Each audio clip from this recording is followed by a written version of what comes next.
전능하사 천지를 만드신 하나님 아버지를 내가 믿사오며 그 외아들 우리 주 예수 그리스도를 믿사오니 이는 성령으로 잉태하사 동정녀 마리아에게 나시고 본디오 빌라도에게 고난을 받으사 십자가에 못 박혀 죽으시고 장사한 지 사흘 만에 죽은 자 가운데서 다시 살아나시며 하늘에 오르사 전능하신 하나님 우편에 앉아 계시다가 저리로서 산 자와 죽은 자를 심판하러 오시리라. 성령을 믿사오며 거룩한 공예와 성도가 서로 교통하는 것과 죄를 사하여 주시는 것과 몸이 다시 사는 것과 영원히 사는 것을 믿사옵나이다. 아멘. 찬송가 221장 찬송 부르신 후에 이순영 원로 장로님께서 기도 인도하시겠습니다.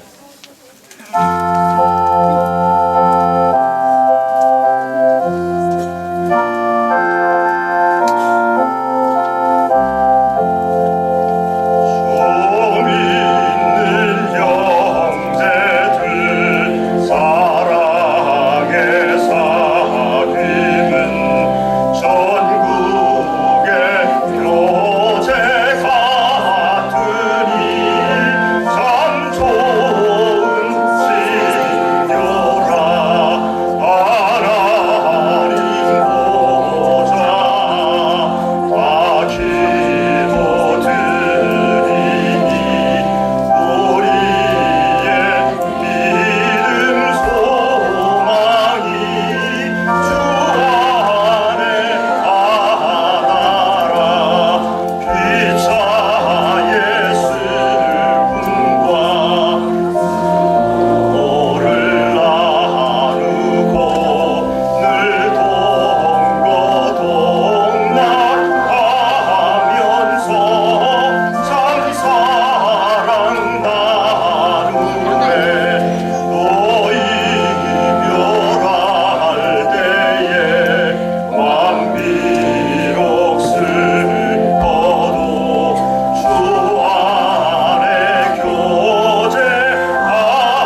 다 같이 기도하시겠습니다.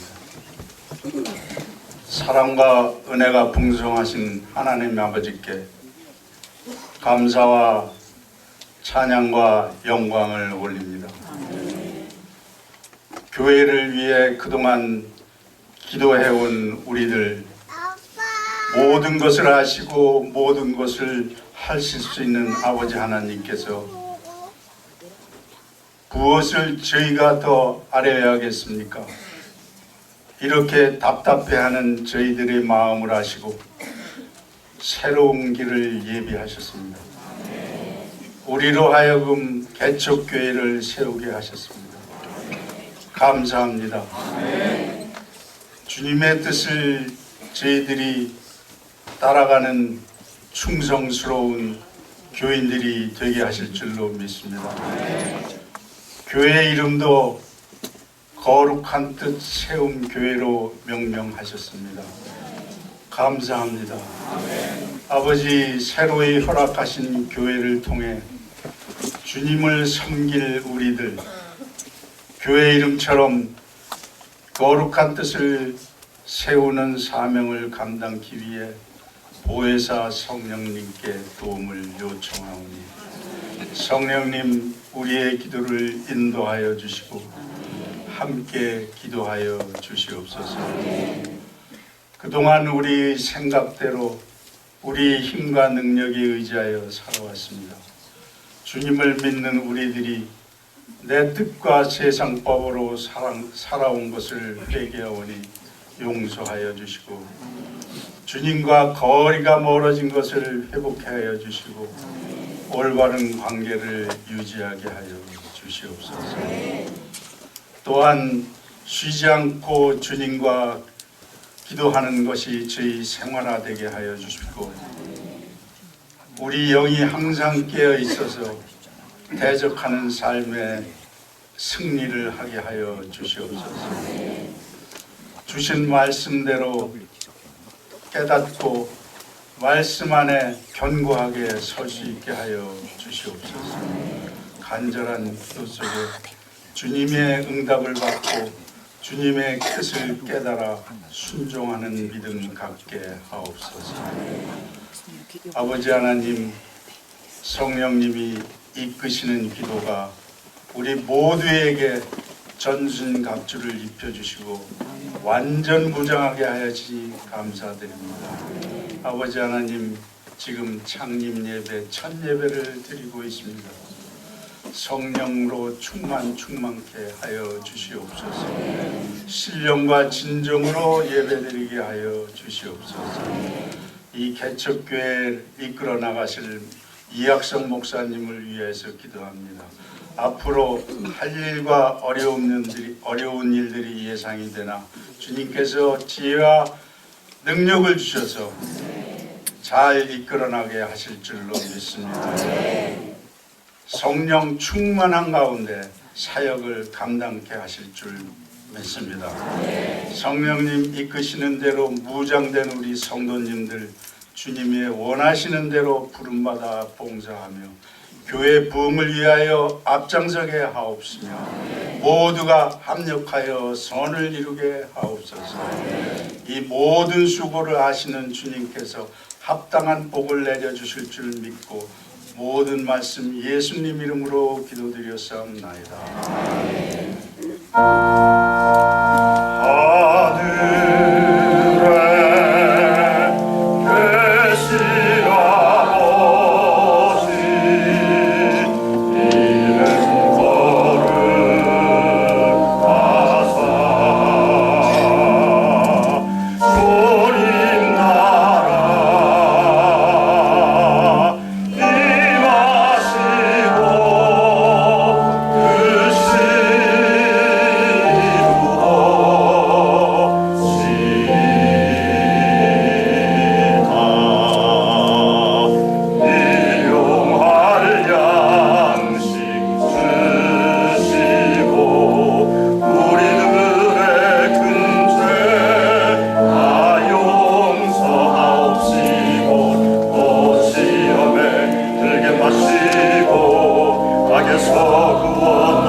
드린 찬송을 할 수가 없어요. 그래서 동원 찬송이지만 앉아서 드리겠습니다. 50장 1절을 찬송하시면서 드리신 예물 하나님께 봉헌하겠습니다.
기도드립니다. 존귀와 영광을 받으시기에 합당하신 거룩하신 아버지 하나님, 하나님의 은혜와 축복 가운데 거룩한 뜻 세움교회를 창립할 수 있도록 은혜 베풀어 주시니 아버지 하나님 감사합니다. 주님의 귀한 백성들이 하나님의 임재를 사모하며 주께 영광을 돌리기 위하여서 이곳에 모여 주님께만 예배하오니 우리의 예배를 받아 주시옵소서. 주께 나올 때 빈손 들고 나오지 않고 예물 드려 주님께 구별하여 주께 드리오니 주여 받으시사 주님의 나라와 주님의 의를 위하여 사용하여 주옵시며 예물 드린 손길들에게 하늘의 거룩한 복과 땅의 기름진 복을 넉넉히 내려주시기를 원합니다. 그 복을 받고 그 복을 누리며 나아가 그 복을 나누어주는 복의 통로들이 되게 하옵소서. 예수님 이름으로 축복하며 기도드립니다. 아멘. 할렐루야. 이제 사명선언문을 우리 김명모 장로님께서 낭독하실 터인데 여러분 주보 사면을 한번 보시기를 바랍니다. 거룩한 뜻 세움교회 사명선언을 낭독할 때 그 1번, 2번, 3번, 4번 쭉 보면은 맨 끝에 굵게 쓴 글씨가 있어요. 목숨을 겁니다. 드높이겠습니다. 헌신하겠습니다. 있죠. 장로님께서 하나씩 낭독하다가 예배에 목숨을 겁니다. 그러면 우리들도 함께 한 목소리로 목숨을 겁니다. 검정 진하게 써 있는 부분만 따라서 그렇게 낭독하시면 되겠습니다. 김영모 장로님께서 사명선언문을 낭독하십니다.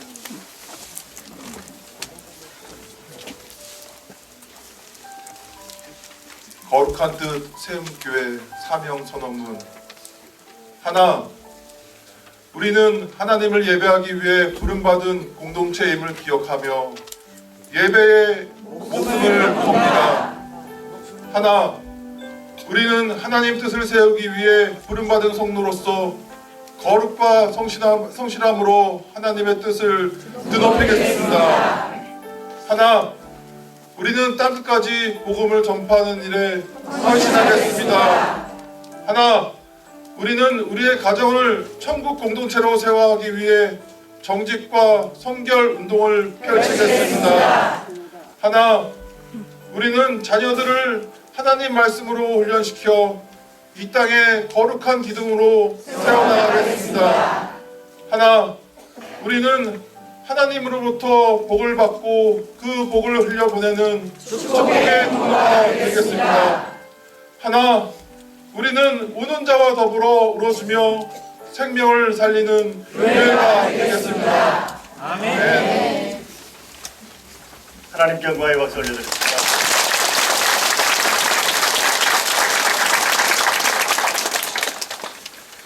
교회 소식을 전합니다. 주보 순서지를 보시길 바랍니다.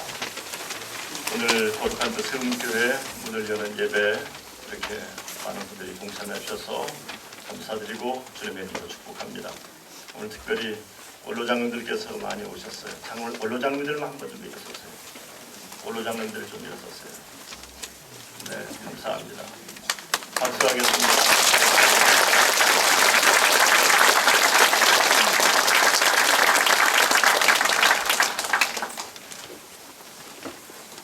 거룩한 뜻 세움교회는 1년에 교회를 한 곳 이상씩 세우는 교회가 될 것입니다. 또 우리 교회는 우리의 자녀들을 하나님의 거룩한 날 하나님의 나라의 기둥으로 세우는 일을 위하여서 쓰임받게 될 것입니다. 주일에 예배를 드리러 오시는 분들을 위해서 4곳에 셔틀 차량을 운영하려고 합니다.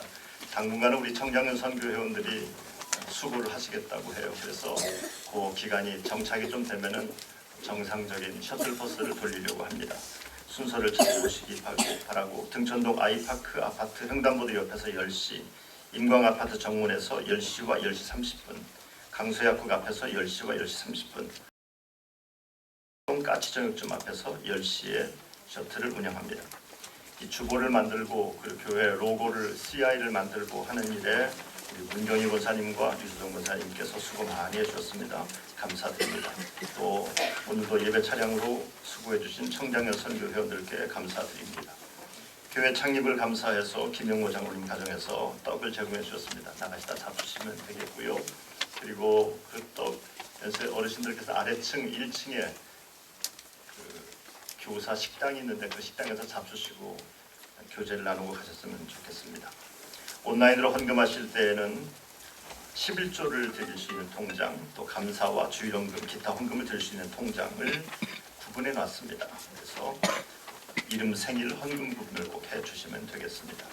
또 여러분에게 설문지와 교회 등록 카드를 나눠드렸는데 우리가 아시다시피 여러분의 그 교회적인 신분이 되게 지금 헷갈려요. 대광교회 교인도 아니고 교인이면서 여기 또 나와 있으니까 저는 더 헷갈려요. 그래서 제가 대광교회 교인들 오라고 지금 전화할 수도 없고 하지도 않을 것이고 저는 여러분들이 등록카드를 우리 교회 제출하신 분들만 저희 교인으로 그렇게 생각을 할 것입니다. 그래서 교인들의 실수가 좀 정해져야 될 것 같아서 여러분들 개별적으로 제가 교인 등록카드를 다 작성하도록 하셨습니다. 가족이지만 따로따로 작성해 주시면 저희가 가족끼리 이렇게 합산을 하도록 그렇게 하겠습니다. 설문지 교조카드를 꼭 작성하셔서 나가시다가 구역장들에게 제출해 주셨으면 좋겠습니다. 성경 필사를 우리 창립하는데 성경 필사를 했어요. 정호진 성도 앞으로 나오세요. 어디 있어요? 빨리 하고.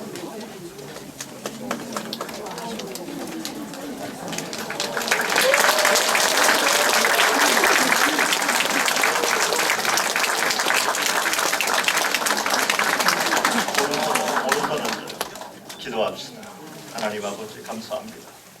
귀한 아들을 축복하여 주셔서 믿음으로 살게 하시고 은혜 안에 붙잡아 주셔서 감사합니다. 성경을 필사하여 하나님 앞에 드리고 그리고 또한 이 성경 필사를 평생의 귀한 자산으로 또 삼기를 원합니다. 하나님 아버지 이 아들이 하나님의 말씀에 붙들려 살게 하여 주옵소서. 이 아들이 하나님의 말씀이 인도하는 길에 들어서게 하시고 그 길에서 쓰임받게 하시고 그 길에서 주시는 하늘의 축복을 받게 하옵소서. 예수님 이름으로 축복하며 기도드립니다.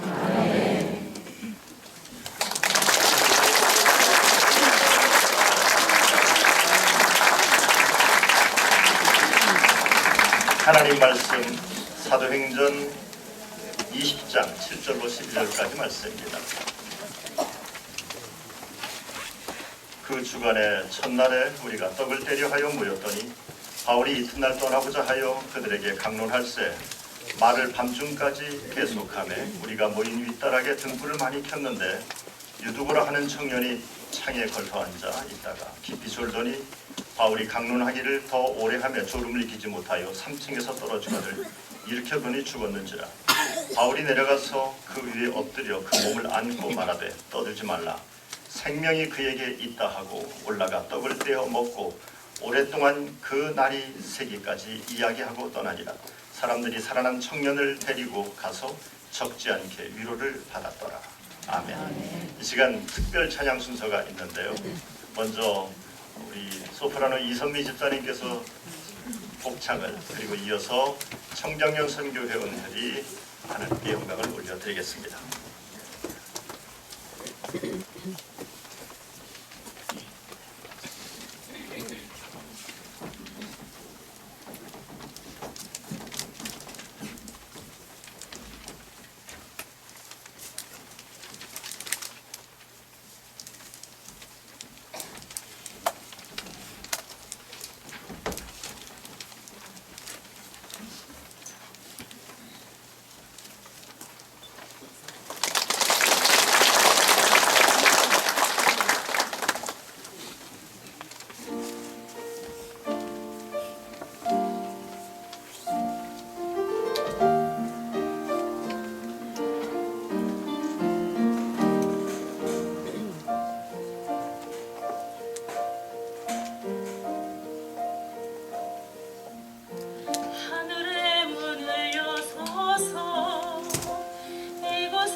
남아프리카소에 가면은 스프링복이라고 하는 사냥이 있습니다. 사냥. 얘들이 잘 뛰어요. TV에서도 여러분도 보신 적 있을 텐데 초식 동물입니다. 잘 달려요. 무리지어서 아주 평온하게 살아가는 동물입니다. 근데 이 녀석들이 먹을 것을 다 먹고 뭔가를 더 먹고 싶은 녀석들이 새로운 먹을거리를 향해서 막 달리기 시작을 합니다. 그러면은 처음에는 더 먹겠다고 하는 녀석만 달렸는데 나중에는 배부른 녀석들도 함께 뛰기 시작합니다. 그리고는 그 남아프리카 쪽에서 그 사냥들이 이 스프링복이 뛰는 장면들을 여행 가신 분들은 자주 볼 수 있다고 합니다. 근데 문제는 이 녀석들이 달리는데 나중에는 왜 달리는지 모르고 달린다는 거예요. 설명하는 분들의 말이거든요. 왜 달리는지 모르는데 그런데 얘들이 굉장한 위기를 만납니다. 달리다가 절벽 같은 데가 이러면은 멈춰야 되는데 멈추지를 못하고 그곳에 떨어져서 앞에 달린 녀석도 떨어지고 뒤에 달린 녀석도 떨어져 죽는다는 겁니다. 몰살하는 경우가 종종 있다고 하는 겁니다. 그 얘기를 들으면서 질주하는 이 스프링복의 이야기 속에서 한국 교회가 이렇게 오버랩되는지 모르겠습니다. 조금 더 먹기 위해서, 조금 더 갖기 위해서, 교권과 돈과 정치에 의해서 교회들이 가면 갈수록 타락하고 있는 모습들을 보면서 가슴 아파합니다. 그러면서도 이 질주하는 교회들을 향해서 이 시대의 목사의 한 명으로서 과연 저들을 멈추게 해야 되는데 멈출 수 있는 능력이 저 스스로에게 전혀 없다는 것 때문에 더 안타깝습니다. 교회들의 잘못된 질주는 세상의 질주보다도 훨씬 더 타락하고 훨씬 더 악합니다. 진리를 외면한 채 세상의 욕망에 짝하여서 질주하는 이 땅의 교회들, 그리스도 예수의 보혈의 공로는 다 잊어버리고 보혈의 공로 대신에 사람의 공로를 그 자리에 채우려고 하는 이 땅의 교회들, 영혼들을 향한 눈물이 메말라버린 교회들, 복음이 흘러가도록 하나님께서 복음의 통로로 이 땅에 교회를 세웠는데 어쩌면 이 땅에 복음이 흘러가지 못하게 가로막는 것이 교회가 아닌가라는 생각도 하게 되었습니다. 이 달리는 죽음의 행렬을 과연 누가 멈추게 할 수 있을 것인가? 이 질문 앞에서 저는 목사로서 상당히 초라해집니다. 내가 할 수 있는 일이 너무나 없습니다. 언젠가 저 강원도 산불이 났는데 기가 막히더군요. 여러분도 놀랐을 것입니다. 산불이 그냥 온통 산을 덮습니다. 전국에서 소방대원들이 차출돼서 불을 끄러 강원도로 모이고 그 근처에 있는 군인들도 다 모였습니다. TV를 시청하는 저의 입장에서 봤을 때는 소방대원들이 소망입니다. 저들이 열심히 잘 불을 꺼주기를 간절히 바랍니다. 밤이 되니까 소방 헬기도 멈추고요. 소방대원들도 어떻게 해볼 재간이 없을 때 그때 군인들이 투입되더군요. 의용 소방대원들이 투입되더군요. 밤에 산에 올라가서 불을 끄는 일을 시키는 겁니다. 그런데 그 올라가는 모습이 너무 초라해 보이는 거예요. 무슨 뭐 굉장한 소방 호스를 들고 가는 것도 아니고 여러분도 보셨을 겁니다. 등짐 하나 들고 올라가요. 그 등짐이 농약통 같은 거 갖고 올라가서 분무기 같은 걸로 뿌리고 앉았어요. 깝깝하더군요. 그분들에게 이 밤에 저 불을 끄게 해달라고 기도는 하고 있으면서도 저 소방대원들 등짐에 지워져 있는 저 농약통 같은 물통이 너무 초라해 보이는 거예요. 저걸로 어떻게 불을 끌 수 있을까? 비가 내려야지 불이 꺼지지 방법이 없겠다라는 생각을 합니다. 하지만 이 의용 소방대원들과 군인 아저씨들은 어쩌면 밤새도록 그 길을 오르내리락하면서 물통에 물을 채워가면서 다시 올라가서 잔불 정리를 그렇게 했을 거라고 생각합니다. 저는 오늘 거룩한 뜻 세움교회를 세우면서 그렇게 잔불을 끄기 위해서 밤새도록 산에 올랐을 그 의용 소방대원들의 그 자세에 대해서 묵상해 봤습니다. 교회의 무기력, 교회의 타락은 산불보다도 더 무섭게 번져가고 있습니다. 이런 상황 속에서 나 하나 바로 믿는다고 바뀔 것 같지가 않습니다. 나 하나 바로 산다고 해서 교회들이 바로 될 것 같지가 않습니다. 이런 패배감이 목사인 저에게 이 교회 사태를 겪으면서 더 강하게 밀려왔습니다. 마치 그 의용 소방대원들 등에 짊어진 물통 한 통밖에는 되지 않는 그런 영향력을 가지고서 이 산불을 나보고 어떻게 하라는 얘기인가? 라는 질문을 스스로에게 해보게 됩니다. 그런데 기가 막힌 노릇은 스스로가 알아요. 저도 작은 물통 하나 등에 짊어지고 오늘 거룩한 뜻 세움교회라는 교회를 세우면서 첫 설교로 이런 설교를 합니다. 교회가 세상에 힘이다. 교회 하나 더 세운다고 또 여러분 한두 명이 열심히 믿어본다고 우리 감리교회가 달라질 것 같지는 않습니다. 세상이 바뀔 것 같지도 않습니다. 뭐 이렇게 유난 떨 거 뭐 있나? 대충 하다가 그저 목회 끝내면 되지. 나 하나 그냥 천국 가면 되지 하는 생각이 저라고 왜 없었겠습니까? 그런데 오늘 우리는 거룩한 뜻 세움교회를 이곳에 세우면서 이렇게 외칩니다. 교회는 세상의 희망입니다. 우리는 간판 하나 달 수 없습니다. 세무서에다가 교회를 등록하는데 세무서 직원이 그래요. 당신들이 그게 교회인지 안 교회인지 어떻게 하냐고 우리가. 교회 간판이 있으면 간판 좀 찍어서 보내래요. 생각해보니까 간판을 달 데가 없어요. 교회 간판이 없습니다. 스스로가 얼마나 초라해지는지 모르겠어요. 세무서에서 안 받아주면 통장도 못 만드니까 몇 주 전에 정말 초조했었습니다.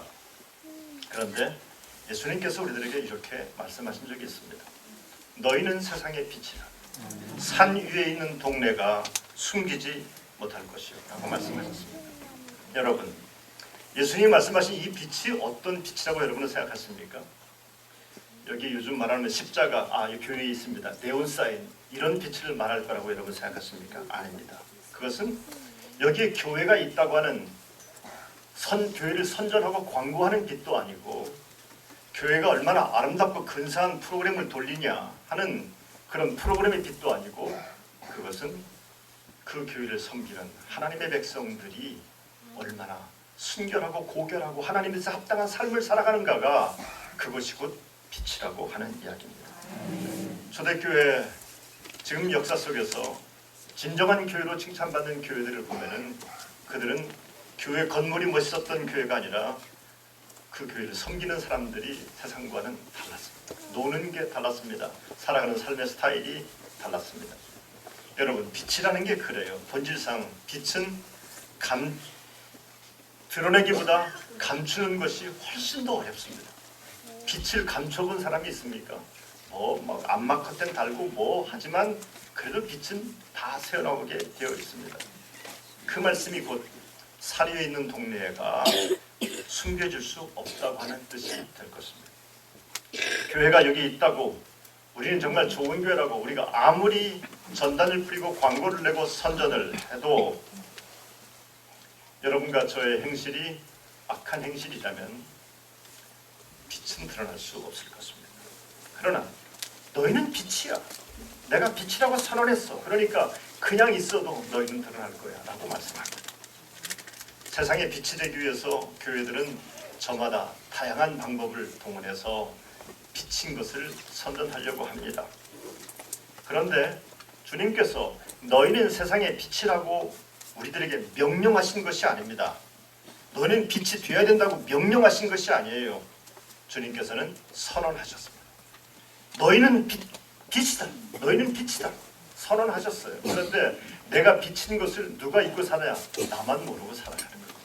나만 모르고 살아가는 거예요. 오늘 말씀을 보니까 그들이 강론할세 말을 밤중까지 계속하며 우리가 모인 윗다락에 등불을 많이 켰는데 라고 하는 말씀이 있어요. 드로아의 신앙공동체 교회를 얘기하는 겁니다. 로마 시대에는요 인슐라라고 해서 우리식으로 말하면 아파트 같은 것이 있었어요. 한 작게는 5평, 많게는 한 10평 정도 되는 인슐라가 있었다 그래요. 그러니까 따닥따닥 지는 콩나물 성냥갑 집 같은 게 있었어요. 거기에서 숯불을 피워놓고서 요리를 합니다. 여러분 그러면 뭐 환기 시스템이 있었겠습니까? 냄새가 그냥 막 다 퍼지는 거예요. 또 저쪽 끝에 집에서 소리를 지르면요 여기까지 들리는 거예요. 그러니까 얼마나 불편했겠습니까? 얼마나 불편했겠습니까? 그런 인슐라들이 모여있는 드로아의 한 동네에 불이 밝혀 있었다.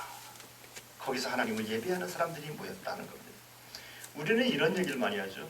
초대교회로 돌아가야 된다라고 말합니다. 초대교회를. 그리고 한국교회에서 가장 부러워하는, 전 세계에서 가장 부러워하는 교회가 어떤 교회냐?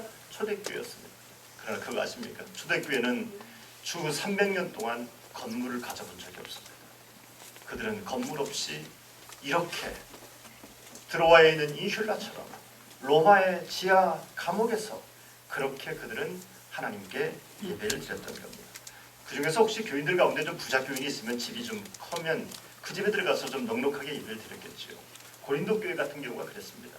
그런데요, 여러분 사도 바울이 평가했던 가장 힘들었던 교회가 어떤 교회인 줄 아십니까? 고린도 교회였어요. 넉넉했는지 모르겠지만 근데 그들은 힘들었습니다.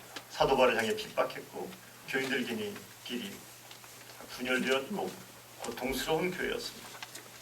드로아 교회는 뭐 다행스러운 것인지 불행스러운 것인지 모르겠습니다만 그런 부자가 없었던 것 같아요. 그러니까 아주 다닥다닥 성냥갑 같은 교회들을 집 위에서 그들이 하나님께 예배를 하고 있었습니다. 그런데 우리는 지금 11시 예배를 드립니다. 그들은 언제 모였습니까? 밤에 모였다고 그랬어요. 왜 밤에 모였을까? 여러분 이때 초대교회 교인들이 구성원들이 주로 어떤 사람이었을 것 같습니까? 아주 돈이 많은 귀족들은요 아무 때나 예배드릴 수 있어요. 그런데 초대교회 당시 이 당시 사람들 신앙인들은 돈이 없는 노예들이었고 또 여인들이었고 그런 사람들이었어요. 그러니까 누군가에게 밥을 해줘야 되고 심부름 다 해놓고 그러고 나서 예배를 드리러 올 수 있었던 겁니다. 그럼 그들의 옷은 입성은 어땠을 것 같습니까? 너무 초라했겠지요. 하루 종일 땀 흘리고 수고했던 노예의 모습 그대로 왔으니 다닥다닥 모여있는데 얼마나 그들은 불편하고 여간 힘든 것이 아니었을 것입니다. 그렇게 정말 사람들의 몰골을 보면 눈이 퀭 힘들어서 퀭 들어가고 사람들에게는 냄새가 나고 모든 게 불편하고 힘든 그런 상황 속에 있는 일단의 무리들이 그 밤에 모여서 하나님께 예배했다는 겁니다. 이게 드로아에 있는 교회였는데 그 빛이 산 위에 있는 동네의 빛이 온 땅을 밝히고 있는 형국을 여러분 한번 상상해 보시길 바랍니다. 물론 이 교회에도 어려움이 있었습니다. 누구라는 한 청년이 예배드리다가 졸다가 죽었어요. 떨어져 죽습니다. 이거 여러분 아니 집에서 밥 먹다가 죽었다 그러면 이해가 되지만 예배드리다가 죽었다 그러면 교회가 얼마나 시험거리입니까? 교회에도 시험거리가 있어요. 교회에 이렇게 문제가 왜 많습니까? 라고 말합니다. 교회에 문제가 많은 것은 지극히 정상적인 것입니다. 왜냐하면 교회는 죄인들이 모이는 곳이기 때문에 그렇습니다. 교회는 의인이 있는 곳이 아니에요. 죄인들이 모였는데 그 죄를 회개하지 않으면 문제가 생기는 겁니다. 그런데 죄인들이 회개하고 하나님께 의롭다는 칭찬을 받으면서 함께 섬겨나갈 때 그 교회는 천국이 되는 것이요. 오늘 드로아에도 문제가 생겼습니다. 유두고가 죽자 바울이 내려가서 그 유두고를 살핍니다. 그런데 유두고가요 아직 교인들은 죽었다 그러는데 바울이 볼 때는 죽지 않았어요. 아직 숨쉬고 있다. 아직 생명이 여기 있다라고 말합니다. 그러면 여러분은 어떻게 해주길 바랍니까? 그러면 바울이 아주 안수기도를 해주든지 아니면 전교인 통성기도 한다든지 뭐 그래가지고서 유두고를 살려내야지 될 것 아닙니까? 그런데 그냥 내깔게 두고서요 눕혀놓고서는 올라가서 또 설교를 계속하는 겁니다. 설교가 또 뭐 짧게 합니까? 굉장히 긴 시간 동안 설교를 하는 겁니다. 답답한 노릇입니다. 왜 바울은 즉각적으로 유두고를 살리지 않았을까라는 질문을 하지 않을 수 없습니다. 지금 우리가 성경을 보면은 바울의 시대가 점점 끝나가고 있습니다. 만약에 바울이 그 자리에서 유두고가 일어나라 뭐 이렇게 해서 딱 살려냈다고 해보십시오. 그러면 아마도 이 들어와 있는 교회가 바울이 떠난 다음에 많은 문제를 또 겪게 될 겁니다. 그 문제를 겪게 될 때마다 그들은 누구를 생각하겠습니까? 바울 생기면 빨리 데려왔으면 좋겠다. 바울이 없으니까 이런 일이 생기는 거야 하면서 바울에 대한 추억에 빠져가지고서 바울을 끊임없이 바울만 찾을 것입니다. 그러니까 바울 다음에 오는 목사는 목회를 할 수 없을 지경이 될 겁니다. 여러분, 신앙이라는 것은 말이에요, 과거에 묻혀있는 하나님을 믿는 것이 아니라 오늘 지금 나와 함께 하시는 하나님을 믿는 것이 신앙입니다. 여호수아 1장 6절로 7절 말씀을 제가 읽어드립니다. 강하고 담대하라. 너는 내가 그들의 조상에게 맹세하여 그들에게 주리라 한 땅을 이 백성에게 차지하게 하리라. 오직 강하고 극히 담대하여 나의 종 모세가 내게 명령한 그 율법을 다 지켜 행하고 우로나 좌로나 치우치지 말라. 그리하면 어디로 가든지 형통하리라. 하나님은 지금도 살아계십니다. 우리는 이렇게 표현하면 좀 이상할 텐데 건물 없어요. 건물 없습니다. 건물은 없지만 저는 1년간 목사로서의 모든 명예를 다 잃어버렸습니다. 명예는 잃어버렸지만 하나님은 살아계십니다. 우리 상황이 어렵고 힘들지라도 하나님은 살아계십니다. 우리가 믿는 것은 건물이 없는 것을 믿는 것이 아니라 내 명예를 잃어버린 것 때문에 내 명예를 믿는 것이 아니라 그럼에도 불구하고 이 초라한 우리들 속에 살아계신 하나님을 믿는 것이 신앙입니다. 저는 여러분과 제가 이렇게 넉넉하게 예배드린 자리에 있다가 이렇게 좁은 자리에서 강대상까지 올라와서 이렇게 예배를 드려야 되는 모든 것이 불편한 현실이지만, 그러나 오늘 우리 모임 속에 살아계신 하나님을 믿으시기를 주님의 이름으로 축복합니다. 여호와의 손이 짧아졌느냐? 민수기 11장 23절에 하나님의 손이 짧아졌냐 하면서 성경은 말합니다. 요한복음 14장 12절 말씀 보니까 이렇게 말씀하셨어요. 예수님께서 내가 진실로 진실로 너희에게 이르노니 나를 믿는 자는 내가 하는 일을 그도 할 것이요 또한 그보다 큰 일도 하리니 이는 내가 아버지께로 갑니다 라고 말씀하시면서 그 좀 있으면 자기를 배신할 제자들에게 너희들은 나보다 더 큰 일 할 거야. 나보다 더 큰 일 할 거야. 이걸 오늘 우리 상황으로 한번 이렇게 묵상해 봤어요. 우리는 지금 처지와 삶의 형편은 너무나 초라해졌습니다. 갑자기 뭐 규모도 줄어들고 다 줄어들었어요. 그런데 말입니다. 하나님 주님께서 우리에게 이렇게 말씀하신 것 같았어요. 너희는 그때보다 더 위대한 일을 할 거야. 그런 믿음을 갖게 되길 바랍니다. 너희는 너희들 나를 배신하고 형편은 없을 것 같은데 너희는 나보다 더 위대한 일을 할 거야 라고 주님 말씀하셨어요. 드로아 공동체 사람들은 내세울 것 하나도 없는 별볼일 없는 사람들입니다. 지극히 평범한 사람들입니다. 그런데 그곳에 하나님의 말씀이 선포되고 주의 성찬이 공급되어지고 그들 안에서 뜨거운 성령의 교제가 있고 그리스도 예수의 사랑이 넘치는 공동체가 되었을 때 드로아 공동체는 절대로 평범한 공동체, 초라한 공동체가 아니라 하나님이 기뻐하시는 위대한 공동체가 될 것을 말씀하고 계십니다. 누가복음에 보면은 누가복음의 기자가 엠마오로 가는 두 제자 이야기를 기록합니다. 엠마오로 가는 두 제자는 사실은 예수님의 12제자 속에 포함된 사람들은 아닌 것 같아요. 사실 예수님의 12제자 가운데서 핵심들은 어디 출신이냐면은 갈릴리 사람들입니다. 베드로, 안드레 이 사람들 다 갈릴리 출신들 아닙니까? 그 갈릴리 출신들이 사실은 예수님 제자들 가운데 가장 막강한 파워를 갖고 있었어요. 여러분, 만약에 여러분께서 성경을 쓰는 기자라 한다면은 오늘 부활하신 예수님을 목격하는 간증 스토리를 기록할 때 누구의 이름을 기록하겠습니까? 저보고 기사를 쓰라면 나는 베드로나 야고보나 안드레 이런 사람들 얘기 썼을 것 같아요. 왜? 핵심 멤버들이었으니까. 성경에 가장 많이 나오고 제일 일도 많이 했으니까. 그런데 누가복음의 기자는 왜 이름도 기록되지 않은 엠마로 가는 두 제자 이야기를 보였어요. 예수님의 부활 얘기를 기록하려고 했습니다. 저는 누가복음의 기자가 생각하고 있었던 누가복음의 신학이 여기 있다고 생각해요. 그들 비록 평범한 것 같고 이름 한 줄 드러내지 못한 사람들이지만 그런데 그들의 간증을 통해서 부활하신 주님을 높이고 싶었던 거예요.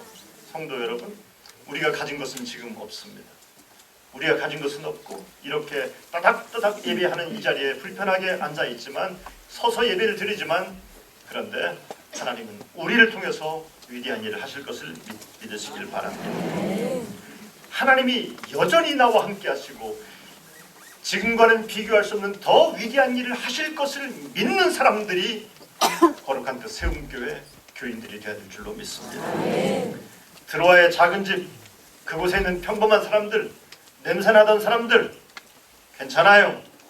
그들이 서로 사랑하고 그들이 하나님을 높이고 주의 뜻에 붙잡혀 있을 때 그들은 결코 평범한 자로 끝나는 것이 아니라 하나님께서 이 땅에 거룩하게 사용하시는 위대한 도구로 사용되어졌습니다.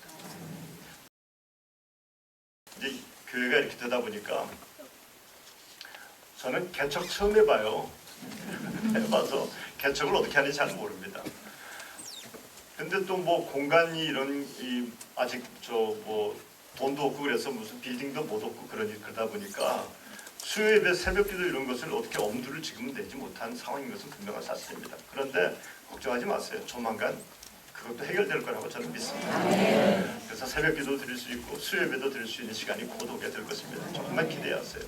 근데 우리가 이것은 갖고 있자고요. 우리가 예배를 몇 번을 내가 드렸기 때문에 내가 믿음이 좋은 사람이 되는 것은 아닙니다. 내가 교회를 일주일에 며칠을 나왔기 때문에 내가 빛을 발하는 사람이 되는 것은 아닙니다.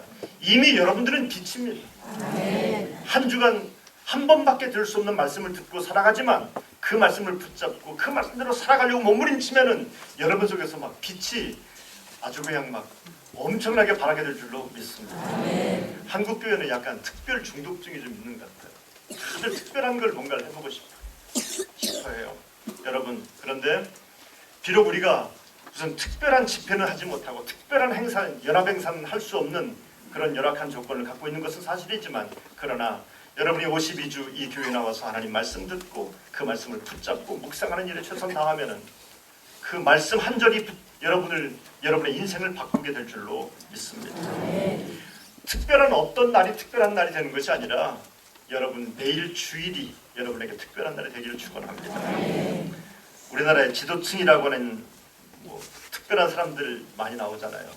누가 그들이 지도층이라고 우리가 했습니까? 되달라고 했습니까? 그들이 지도층이라 그러면서 오히려 문제는 더 많이 일으키고, 특별한 사람들이라고 대표라고 말하면서 그들이 훨씬 더 문제를 더 많이 일으킵니다. 나라를 힘들게 하고 공동체를 어렵게 하는 사람들은 항상 지도자들이지 평범한 사람들은 아니에요. 역사 속에서 보면 그래요. 나라 팔아먹은 사람들이 무슨 농민들이었습니까? 아니에요. 지도자들이요. 특별한 사람들이었어요. 하나님은 주님의 교회를 통해 역사하실 때 어떤 사람들을 통해 역사하지 않습니다.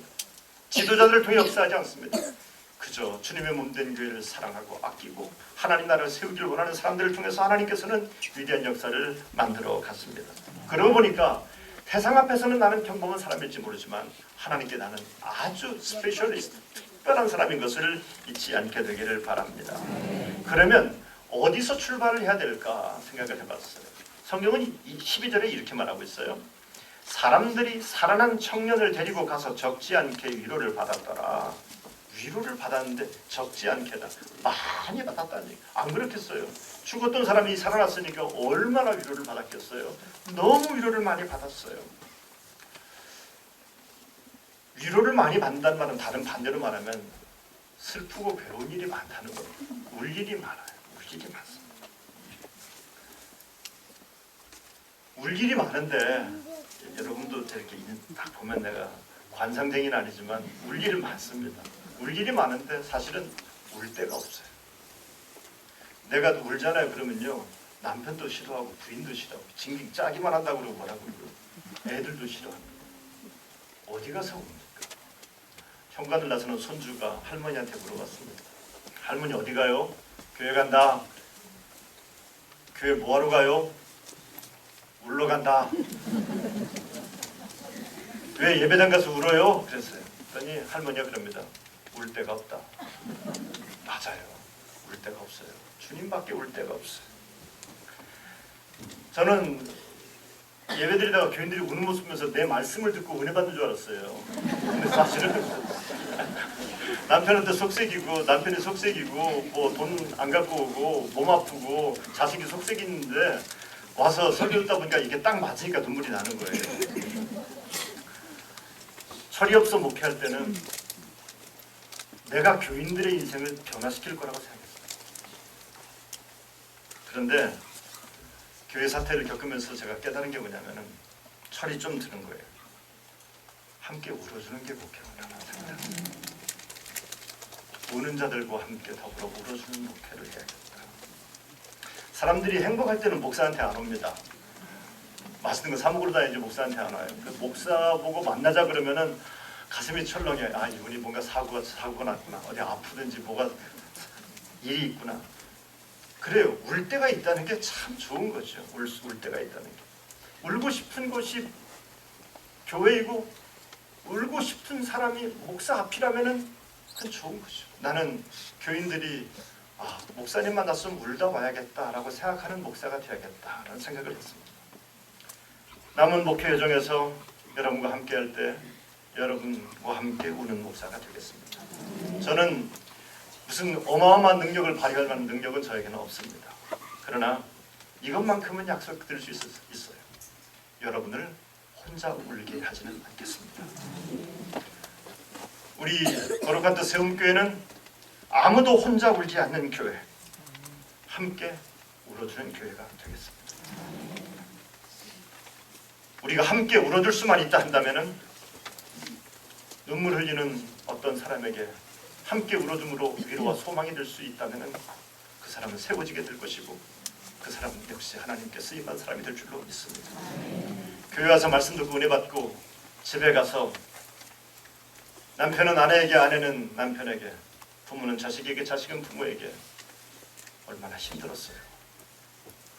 오늘 밤에 나 내일 회사 안 가니까 할 말 있으면 다 해봐. 여러분 남편이 그런 남편이 되기를 축복합니다. 왜 아멘들을 여러분 부인들이 꼭 그렇게 되길 바랍니다. 얼마나 힘드냐고 물어봐줄 수 있는 교인들이 다 될 수 있게 되길 바랍니다. 세워준다 그러는데요. 세움교회니까 세워주겠죠. 뭘로 세워줘요? 돈으로 세워줘요. 뭘로 세워주겠어요? 부모는 자식을 뭘로 세워주겠어요? 자식은 부모를, 남편은 아내를, 아내는 남편을, 교회는 목사를, 목사는 교회를 뭘로 세워주겠어요? 작은 것부터 한번 해볼까요? 가서서 집에 가서서 설 명절 때 바쁘고 힘든 일 만나거든요. 하고 싶은 일 있으면 다 나한테 해봐. 다 들어줄게. 다 들어줄게. 그렇게 그리스도의 사랑으로 그렇게 가정을 천국 만들어갈 수 있게 되길 간절히 바랍니다. 오늘 예배가 조금 길어져요. 설교도 좀 길어질 수 있어요. 룻기를 보면은 말이에요. 여러분 룻기 주인공이 누가 생각하십니까? 룻이라고 생각하잖아요. 저는 좀 다르게 해석을 해봤어요. 룻기에 룻이 보아스하고 결혼해서 낳은 아기가 오벳이라는 아이를 낳습니다. 근데 오벳이라는 아이가 태어날 때 오벳이라는 이름을 이스라엘 사람들은 누가 지냐면 주로 할아버지, 아버지들이 져요. 남자들이 져줍니다. 특별한 경우는 엄마가 져주고 할머니가 져주긴 합니다만은 주로 남편들이 져줘요. 그런데 이 오벳이라는 사람을 이름을 누가 져줬냐면요, 동네 사람들이 져줬다 그래요. 성경 얘기하고 있어요. 동네 사람들. 여러분 이웃 여인들이, 그것도 이웃 여인들이 오벳이라는 이름을 져줘요. 아니 어떻게 내가 낳은 아이를 이웃 여인들이 이름을 지어줄 수가 있을까? 룻은요 외지인입니다. 사별한 여자입니다. 그런데 남편하고 사별하고서 이제 살아가는데 생판 모르는 여잔데 동네에 아주 훈남이 하나 살아요. 보아스라는 사람, 멋진 사람이 하나 살고 있습니다. 그럼 보아스를 수많은 여인들이 보아스를 좋아했을 것 아닙니까? 그런데 듣도 못한 것이 와가지고서는 보아스를 낳고 쳐요. 그리고 애를 낳아요. 여러분, 여성 여러분, 기분 좋을까요? 안 좋을까요? 대답을 하지 말아요. 안 좋지요. 기분 좋겠냐고요. 듣도 못한 게 와가지고서 우리 동네 제일 멋진 남자를 낳고 쳤으니 말이에요. 그냥 기분 나쁠 것 아닙니까? 근데 낳고 채는 걸로 끝난 게 아니라 애까지 낳네. 그러면요, 아주 그 애를 막 뭐 안 보이는 데서 쥐어받고 싶지 않겠습니까? 꼴보기도 싫어서 말이에요. 그런데 그 동네 사람들, 그 여인들이 이 아이의 이름을 줘. 오벳이다. 나는 그 이야기가 너무 감동적인 거예요. 너무 감동적인 거예요. 룻기의 주인공이 누구냐라고 물어본다면 그래 저는 베들레헴 사람들, 베들레헴 여인들이다라고 이름을 쳐주고 싶어요. 그 당시 먹고 살기 힘든 시대였습니다.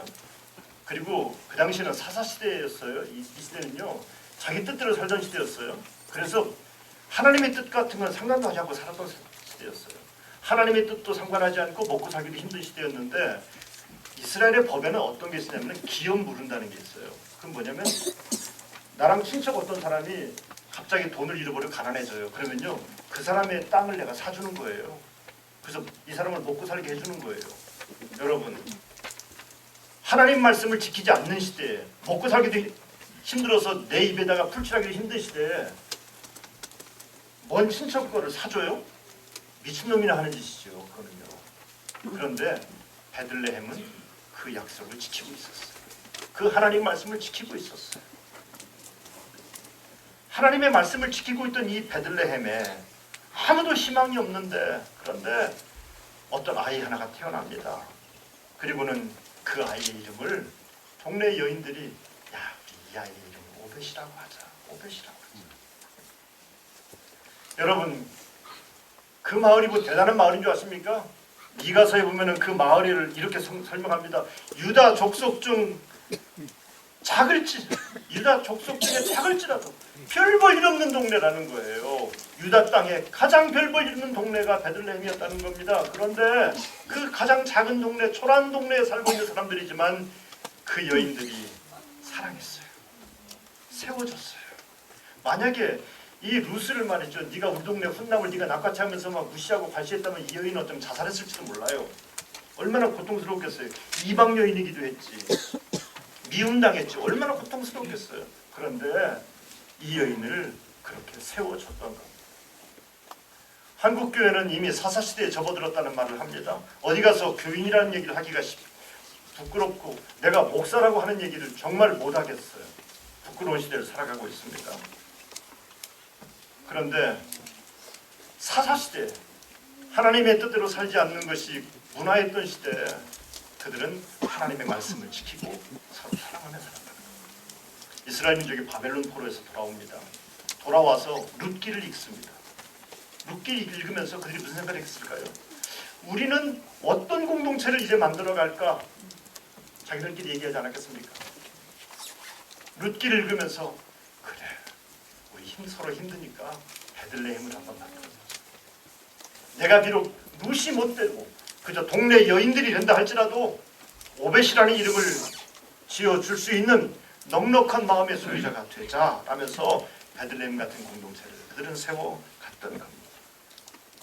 어느 정도 모여야지 교회가 희망이 될까? 어느 정도 화려한 목표를 해야지만 교회가 희망이 될까? 저는 이 교회를 드나드는 사람들의 마음속에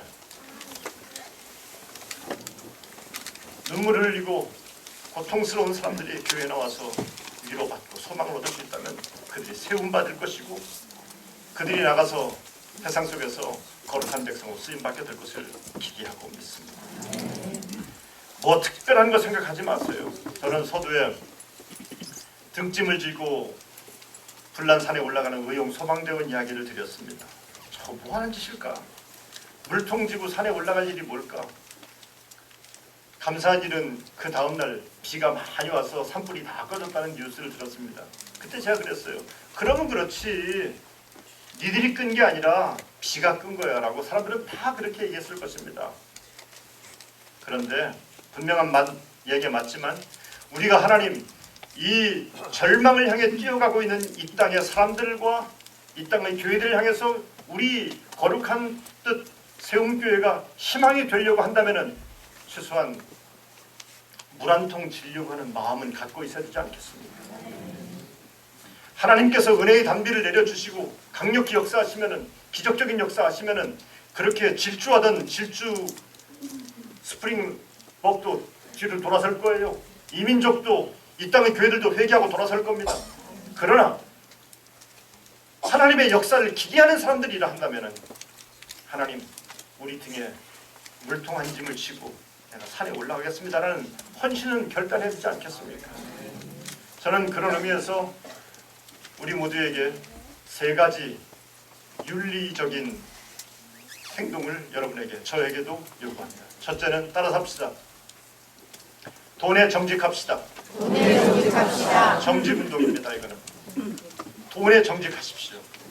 돈에 정직하십시오. 둘째는 시간에 성실하십시오. 시간에 성실하십시오. 시간, 하나님이 나에게 준 시간을 성실하게 사용하십시오. 직장에서 태업하지 마시고 여러분에게 하나님이 주신 시간이라고 생각하시고서 성실하게 직장생활을 잘하시길 바랍니다. 또 하나는 성적으로 성결하자. 성적으로 성결하자. 가정에서 성적으로 성결하십시오. 정직과 성실과 성결이라는 물짐 정도는 지고 있어야지 어디 가서 내가 이불을 끌려고 하는 이불을 꺼야겠습니다라고 말할 수 있지 않겠습니까? 예수 믿는 사람들이 돈 문제는 이상한 짓거리 많이 하고 어디 가서 바람이나 피고 회사에서 일하려면 농땡이나 피고 그러면서 무슨 예수 믿는 사람이라고 빛을 얘기할 수 있겠습니까? 누구를 세울 수 있겠습니까? 건물은 예배를 드리는 장소이지 교회가 아닙니다. 여러분이 교회이고 우리가 모인 공동체가 교회입니다. 교회에 왔다가 가는 사람 되지 마시고 여러분 자신이 교회가 되시길 바랍니다. 주일날 교회 왔습니다. 그러면 아침에 교회 오면은 뭐 오후에는 교회를 떠납니까? 우리는 어디서나 교회입니다. 예수님은 저와 여러분을 위해서 죽으셨지 예배당 건물을 위해서 죽지 않으셨습니다. 여러분과 저를 교회로 세우기 위해서 예수님이 죽으셨습니다. 저는 목회를 하면서 건물에 집착하는 목회를 안 할 것입니다. 건물이 교회가 아니라 여러분이 그리고 제가 교회이라는 믿음 때문입니다. 확신 때문입니다. 저는 사람을 세우는 목회를 할 것입니다. 우리 아이들에게 예수 신세 지게 할 겁니다. 여러분이 드린 헌금으로 우리 아이들이 교회 덕을 보게 할 것이고 예수 신세를 지게 할 것입니다. 그래서 그들이 예수 신세 가지고서 그런 추억을 가지고서 훗날 성장하여서 하나님께 영광 드리는 거룩한 동으로 세워질 것을 기대하면서 그들에게 예수 신세 지게 할 것입니다. 또 한 가지는 선교지에 1년에 한 곳 이상씩 교회를 세울 것입니다. 선교지를 다니다 보면은 정말 교회가 세워질 때가 너무나 많은데 우리가 이 일을 하지 못한 채 살아왔습니다. 그렇게 선교지의 교회를 세워서 그들이 하나님께 영광 돌리고 이 땅에 그리스도의 계절을 만드는 일에 우리 거룩한 뜻 세움교회가 존귀하게 쓰여질 것을 기대합니다. 사랑하는 성도 여러분, 우리 한번 함께 여러분과 제가 함께 외쳐볼까요? 교회는 세상의 희망이다. 한번 더 합시다. 교회는 세상의 희망이다. 아멘. 찬송가 504장을 찬송합니다.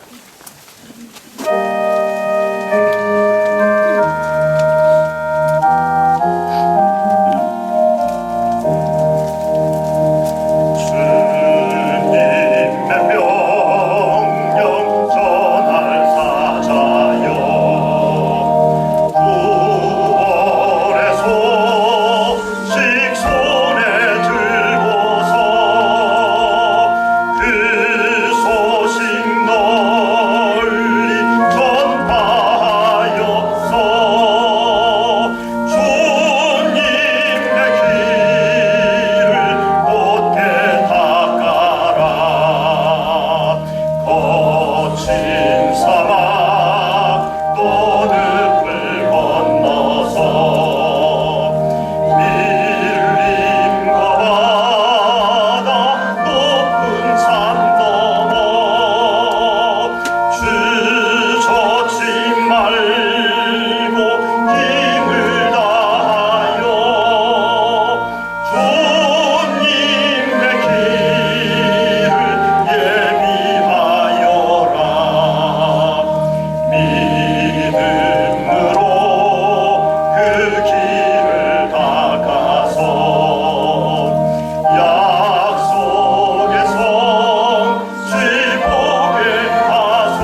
들으신 말씀을 생각하면서 교회를 위해서, 여러분 안에 충성을 위해서 정직과 성실과 성결한 성도가 되게 해달라고, 세상의 희망이 된 교회가 되게 해달라고 이 시간 주여 한번 외치고 통성으로 기도합니다. 주여, 은혜 하나님, 사랑의 주님 감사합니다. 저희들을 사랑하여 주셔서 거룩한 뜻 세운 교회로 불러주시고 오늘 주 앞에 첫 예배를 드리게 하시니 아버지 하나님 감사합니다. 주님께서 우리를 부르셨습니다. 부르심에 합당한 뜻이 있을 줄로 믿습니다. 이 부르심에 순종하여 우리가 모여 싸우니 하나님 우리들에게 은혜를 허락하여 주시옵소서. 주께서 우리를 세상의 빛이라고 말씀하여 싸우니 이 빛을 바라는 자들이 되게 하여 주옵소서. 정직과 성실과 성결한 성도가 되게 하여 주셔서 우리가 존재하는 것 그 자체로 이미 빛을 바라는 성도들이 되게 하여 주시옵소서. 하나님 아버지 감사합니다. 이 거룩한 세움교회에 우리를 불러주실 때에는 하나님의 거룩한 뜻이 있을 줄로 믿사오니 주의 뜻이 무엇인지를 분별하게 하시고 그 뜻에 순종함으로 주님의 몸된 교회의 부흥을 위해 쓰임받게 하여 주옵소서. 하나님 우리 거룩한 뜻 세움교회가 세상의 희망인 교회가 되게 하여 주옵소서. 죽음의 질주를 멈추게 하는 교회가 되게 하여 주옵소서. 존귀하게 쓰임받는 성도들, 존귀하게 쓰임받는 거룩한 교회가 되게 하여 주옵소서. 이 시대에 하나님이 기뻐하는 교회로 쓰임받게 하시고 이 교회에서 하늘의 백성들이 복을 받도록 인도하여 주옵소서. 오 주님, 우리는 약하고 부족하나 성령님께서 역사하셔서 새롭게 하시고 세워주시고 주께서 축복하셔서 주님의 이름을 높이는 교회가 되게 하옵소서. 거룩하신 아버지 하나님 감사합니다. 거룩한 뜻 세움 교회를 이곳에 세워주시고 하나님의 영광을 위해 쓰임받게 하시니 주여 감사합니다. 주님이 기뻐하는 거룩한 교회로 쓰임받기 위해서 우리가 하나님 앞에 충성하는 성도들이 되기를 원합니다. 정직하고 성실하고 성결한 성도가 되게 하여 주옵소서. 주님, 이 교회를 통해 복을 받게 하시고 이 교회를 통해 하늘의 복을 나누는 자들이 되게 하여 주시옵소서. 이제는 우리 주 예수 그리스도의 크신 은혜와 하나님 아버지의 무한하신 사랑하심과 성령의 감화 감동하시며 교통하시며 역사하시며 축복하시며 세상의 희망인 거룩한 교회의 성도된 것을 기뻐하며 하나님께 영광 돌리며 돌아가는 주의 백성들의 머리머리 위에 이제부터 영원토록 함께 하옵시기를 간절히 축원하옵나이다. 아멘.